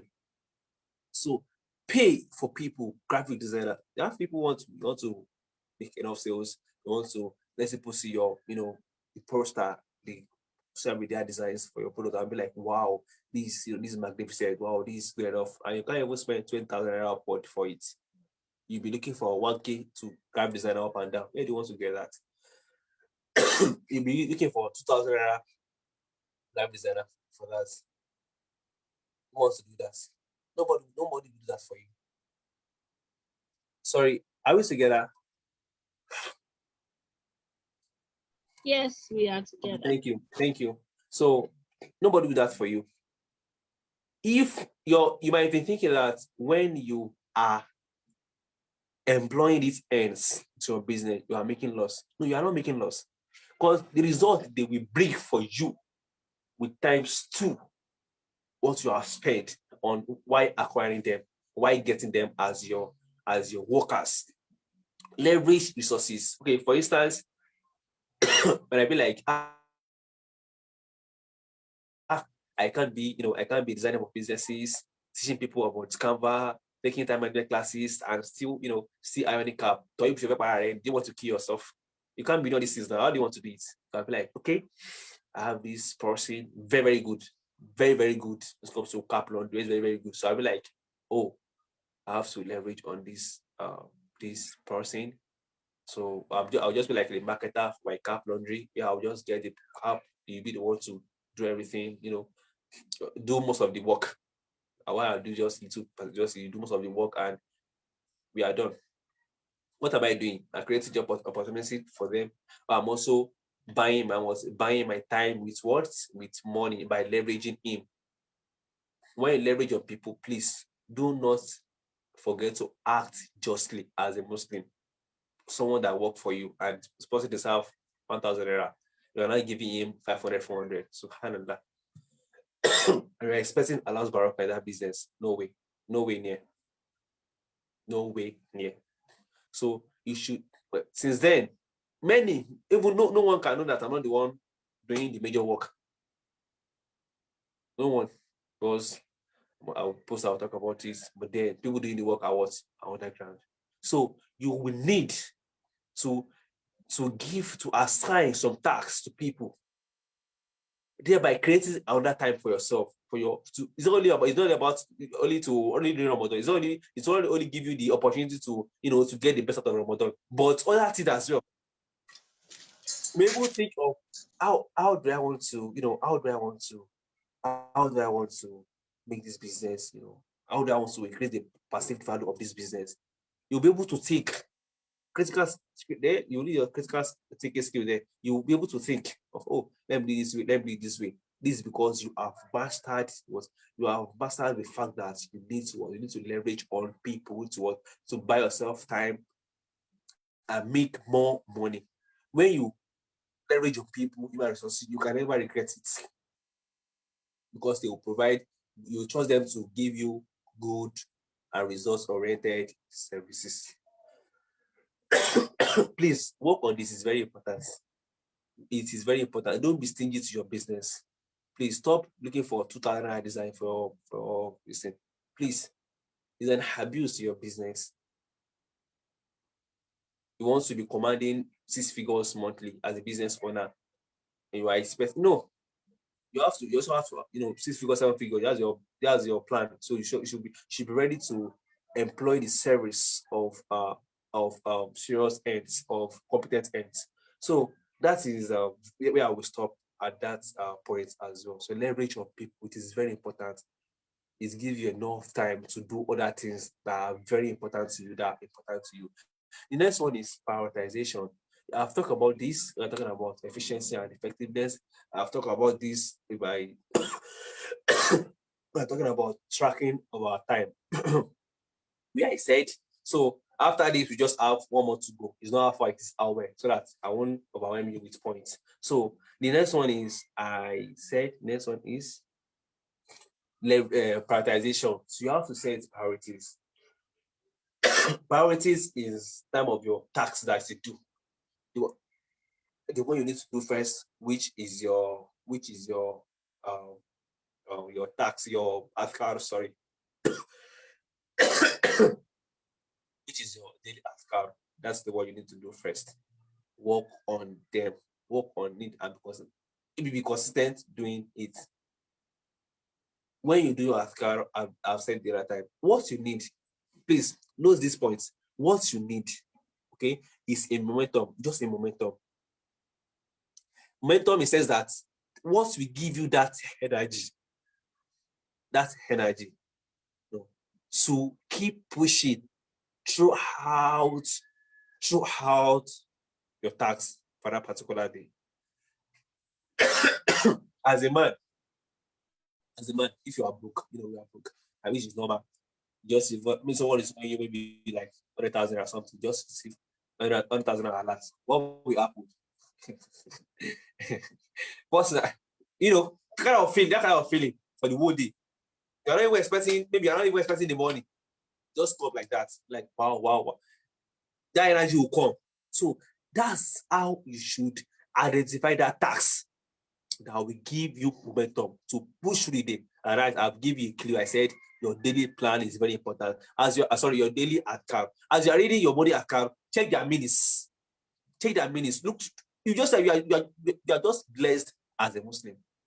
So they are enough to give you what? A momentum. So they are your leveraging tasks. They are your high leveraging tasks. Leverage on them very well. Leverage on them to your satisfaction. So that's about priority. You talk about what? High leveraging tasks. Then the tasks that are also important. What tasks are you going to do that will make you happy, that you feel fulfilled, even you have not gotten to the end of the day? Okay, sit down, discover yourself, understand yourself.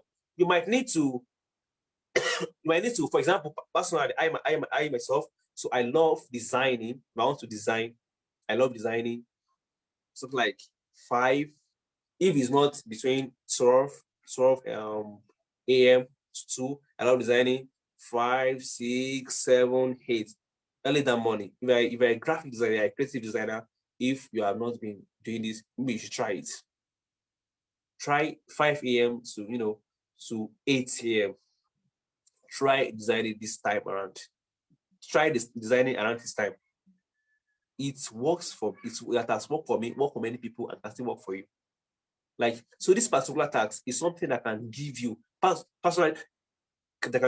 you identify that task that can give you joy, that will make you happy. That's even if you accomplish it in the day, you will be glad. Is that you will make it the next task. The tasks that when you do them, you feel fulfilled about your life, you feel fulfilled about your time. These are the tasks you should place after your daily account, after your money account. Then those things will give you momentum to run through your day. There is no magic in this thing. I'm not doing any magic, and I'm not saying any something that really new. But when you start doing them, you understand what are the benefits there. You understand the rewards there. You understand how sweet the experience is. Like just like focus. When you focus on something, you be like, so this is how it is. This is how it is. It's good to be focused. This is how it is. So my point is, the second one is you should try as possible to identify the tasks that you need to prioritize.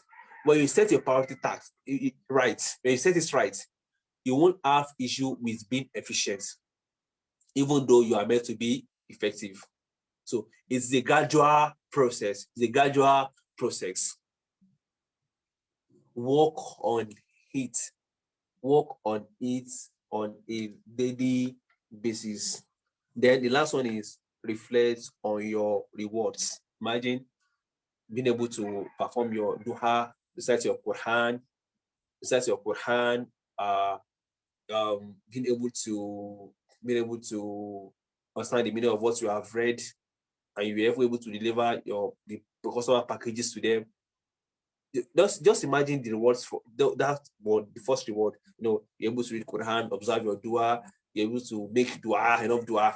That reward itself will give you zeal, will give you that willingness to do more. You're able to satisfy your customer. Let me say you're able to get your customer goods delivered or your service done. So if you want to you reflect on the rewards you are going to get on this. The customer will recommend you. The customer will appreciate you. These are things you also put in place that will improve you, that will improve your ability, that will make you happy. The rewards you get when during Ramadan, everything that you do during Ramadan as Ibadah, you get their reward. So reflect on them. Wow. I should be able to read this particular verses. I'm able to memorize this hadith. I'm able to do my dua. All these things, reflect on their reward. They should give you energy to do better. So, in the long run, we talk about number one. We talk about your daily afkar. That is very important for you. If you want to run your business successful in a particular day, yes, and you want to get the best out of Ramadan while you fast. So that's the first one. The second one, I said you create a daily plan. Where I said that you have to merge together the tax, your business tax, and your spirituality tax. Ramadan, and Ramadan, listen, you leave them out. Please, you leave them out. Even as a lady, as a woman, you have to visit the kitchen. Also have a list of that. Maybe in your house you have schedule, you have meal that you maybe this week you have all these, all the meal plan. If you have it in so you can also draft that out. So you just shuffle them together till you have your six activities written down. And try, if you are bashing tasks together, please bash not more than 3 tasks. Okay, but Toheeb said that we can bash tasks and not bash African can you call like 6 tasks? No. Try at most 3, and you assign a reasonable amount of time, which I said minimum of 2 hours. The reason why I didn't say 3 hours is because I want you to follow suit. I want you to be able to maintain that discipline.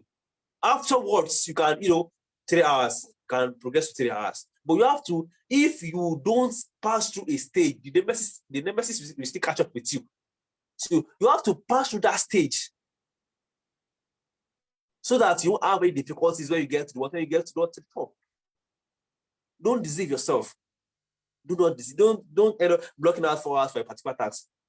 Yes, it might be that project might be required to go for 5 hours.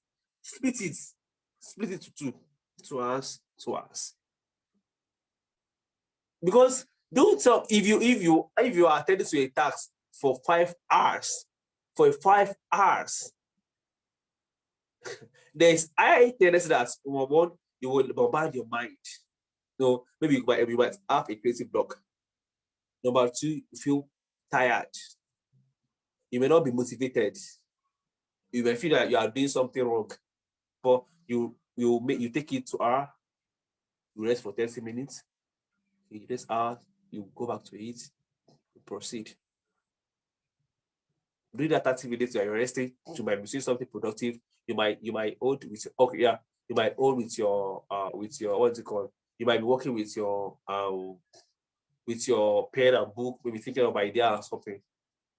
So I also talk about tracking your time. You have to round up shortly first. So you have to work when you're tracking your time, the time that you budget. I will identify those tasks and you identify the one and you identify the one you want to do first, the one you need to do last, the one you want to do after your money at card. You track your time, give them time, the time that is okay, the time that will okay the effort or the heart, the time that will suffix for that particular time.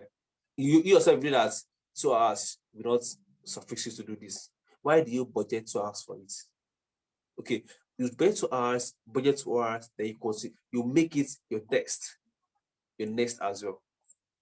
Please just you make it your next plan as well, your next task as well. Okay, if but try as much as possible to work on that. Do not set beyond 2 hours. You As have a less fashion than 5 minutes to do. Yes, as a business owner, as a fashion designer or something, or whatever business you are having, whatever um whatever brand you are operating. So the particular task might take you more than 2 hours. So just try to what to break it down, make it to join and make it the next task. What I also talk about, we also talk about leveraging human resources. We also talk about prioritization. We have to prioritize all your tasks so as to get the best out of your time. All what I have listed here. Then we talk about leveraging your human resources. All what I have listed here is what you want to can also use, even where we are all in Ramadan. As a Muslim, or whatever discipline Ramadan has instilled in us, we are expected to what? We are expected to what? To sustain it in the next Ramadan. They will have the record of it, the Salaf, or Salaf, what? They use like 6 months to prepare for Ramadan. Like when Ramadan is coming, when Ramadan is 6 months, sorry, 6 months to come, they will be ready. They will be preparing for Ramadan, by fasting, by giving sadaqah, by observing a tahajjud regular and the like. So all these ibadah are not meant to be stopped during Ramadan. We have to convey them to the next Ramadan, next Ramadan, as much as we live on the surface of the earth. So all what I've listed for us should also be applied in our day-to-day activities after Ramadan. So I'll have just to take home, just a quote that I think just 2 quotes here I really like them just to. So perfection, number one is perfection is boring and could be scary. I repeat, perfection is boring and could be scary. Hence, focus on getting better at what you do on a daily basis. Hence, focus on getting better at what you do on a daily basis. Seeking for perfection would cause you procrastinating for long. Seeking procrastination would cause you procrastinating for long. You just need to start right now and keep getting better. First stop. You just need to start right now and keep getting better. That's the first one. The second one is if you want to live a joyful and productive life, if you want to live a joyful and productive life, always appreciate the great people and things in your life. Yani, the great things Allah has done in your life? Is it the blessing of health, your ear, your eyes, your nose, everything? You have to appreciate all these gifts. Then, so I said, if you want to live a joyful and productive life, always appreciate the great people and things in your life. Indeed, you have got more than enough to appreciate your creator for. Thank you for having me. Thank you for opening why I believe that you will take action on everything you've thought here. Whatever is due to you, take action on them. Whatever is not due to you there, try to be consistent doing them. Work on implementation. I've not done any magic here. And all of that I've taught here is what I've personally implemented. I have a lot of people that have implemented that they got reasonable results, thereby give you the same opportunity that you can achieve same results. Try as much as possible to implement.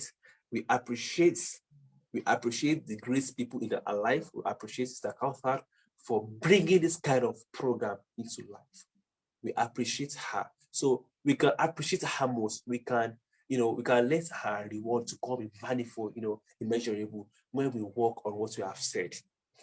When we gain for this program, I hope you learn one or two things, right? So try as much as possible to implement them in your day-to-day activities. As much as you get reward, she also gets reward, and you keep getting the better. You keep becoming the better version of yourself.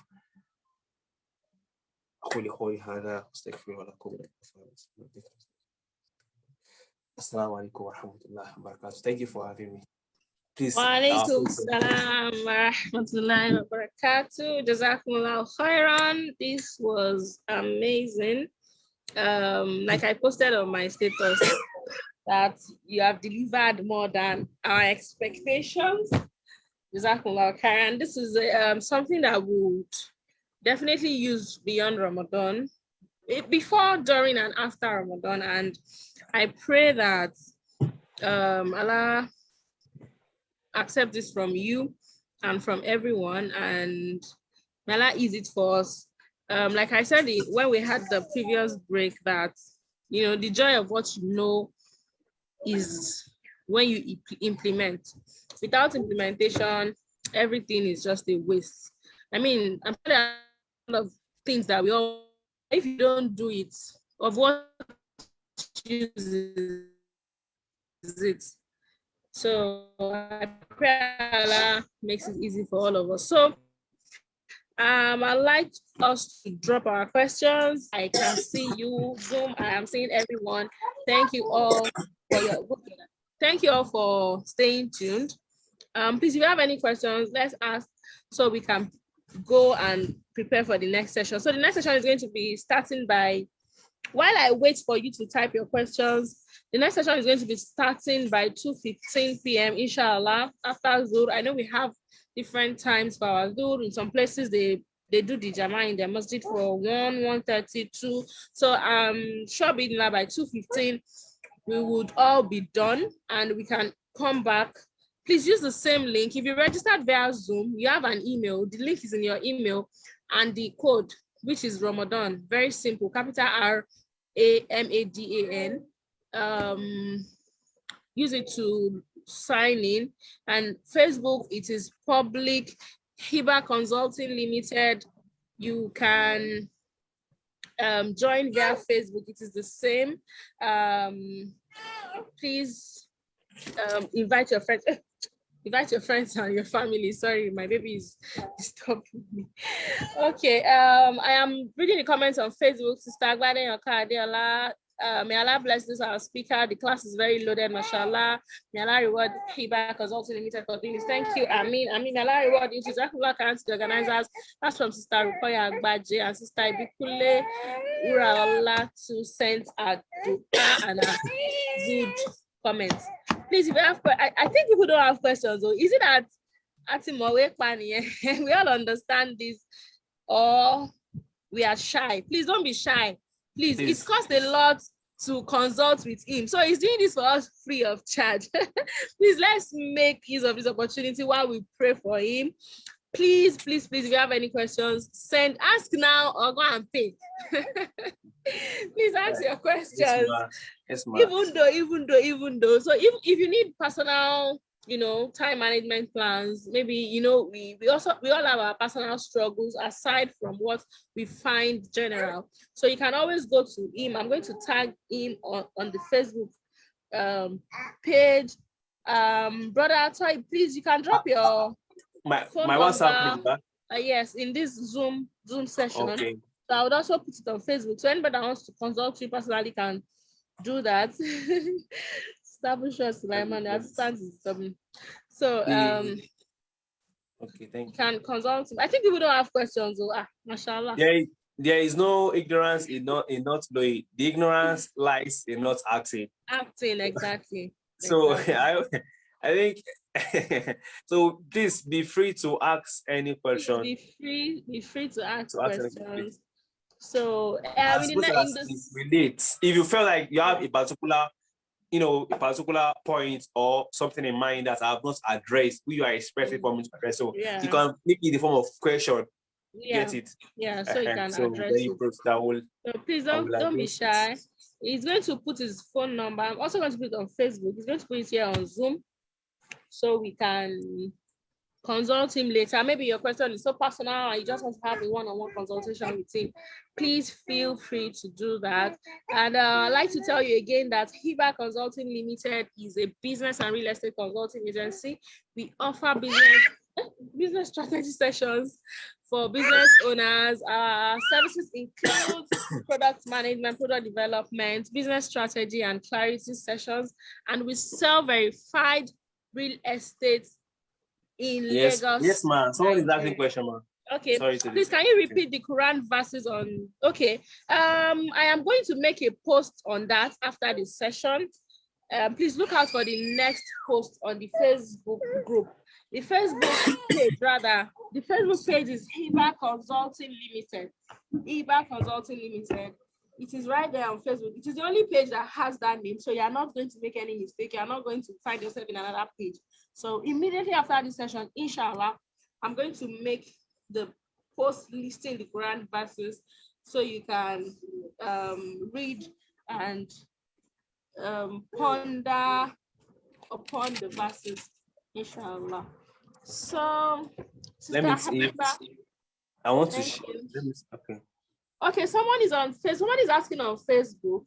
Sister Bushra Sulaiman Ailara, she says that she's having a hard time balancing social media with her business in the aspect of video and voice. She said she's having a hard time balancing social media with her business in the aspect of video and voice. Can you shed light on this? Please permit me to ask, are you saying that you are trying to put content without putting your video and your voice, or you are trying to be prudent with your time on social media? Please, I'd like to understand your questions. Or do you understand what needs to be reframed? Yeah. She's having a hard time balancing social media with her business in the aspect of video and voice, especially. So she wants us to. Yes, ma'am. That reminds me about a particular point, though I've just talked about it a little, but I didn't talk extensively on this. It's about blocking that time for your social media handles. I'm talking about solely. It's not only about scrolling. On your your list, your daily plan, try, please. It is fine to enjoy yourself. Social media itself. Let me say it has been established or come to existence for you for just enjoyment, for entertainment, and the like. So I feel like you want to scroll, you see who are posting memes, you want to laugh, you want to do this. Try as much as possible to always block out time as well for social media. It's fine. Take a break and go to social media, but just ensure that you are being productive. For example, being productive in the sense that you should know what you want to go and do there. We have some brothers that where we read their posts of Facebook, be like, wow, mashallah, like you gain from it. We have sisters too. We have others. It could be you want to do this or you want to post about your brand, about your business. That could be that could be the activities that you want to do. Do them judiciously, right? So don't just go to social media without knowing what you want to do. If you do that, you will end up spending 2-3 hours. Wow. And that just you can't when you know when you have money, maybe you run loss as a business owner, you can still get the money back. But once that time is gone, today 12:08, Saturday 11th of March 2023 will never come again.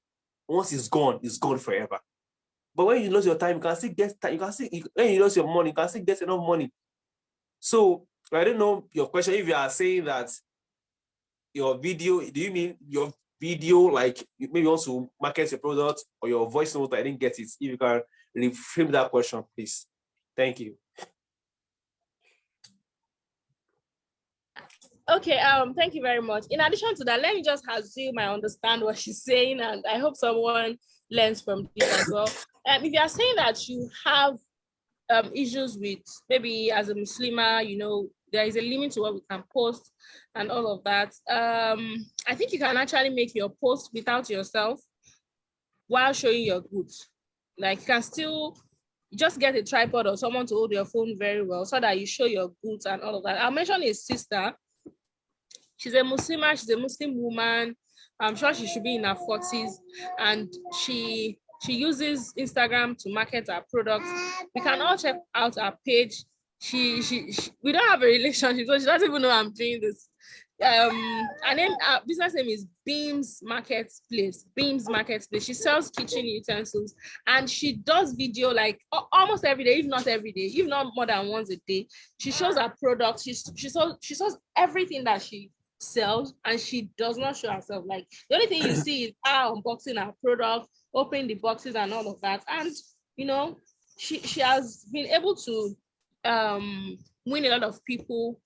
And I'm sure if you go to her page, you can get, you know, motivated and all of that. And a lot of sisters like that, you know, just make sure that you have the basic knowledge of maybe your videography, your photography, and everything, so that the content will look amazing. May Allah, yeah, okay, yes, I think I'm right. She said in aspect of video and voice. So check out that page and you learn one or two things. So I think we don't have questions again. Please, let's come back by 2:15. So you should be here by as early as possible. So, okay, we have one more gift to go. So I think I'll be sending the gift to Sister Bushra because she's the only one that asked a question. Even though, you know, our speaker was saying that even if it's not related, just ask anything. And she was the only one that asked. So for asking the question, you have 1 kg granular from Binge Brands. Please send me a message on how to get your gifts. Sorry, Hassan, I can see your comments. Mashallah. Thank you, everyone. Jazakumullah khairan. Thank you so much, Brother Toheeb, for honoring us. We appreciate you. May Allah subhanahu wa ta'ala reward you. To everyone that joined, thank you. Please share the link. Share the link, please. 2:15, we are back here, inshallah. And may Allah make it easy for all of us. Jazakumullah khairan. Thank you, everyone. I'll see you by 2:15, inshallah. Assalamu alaikum warahmatullahi wabarakatuh. I've dropped my WhatsApp link to the section. Okay. Okay, I'll also drop it on Facebook, inshallah. I'll drop it on Facebook. All right, thank you, man. Assalamu alaikum.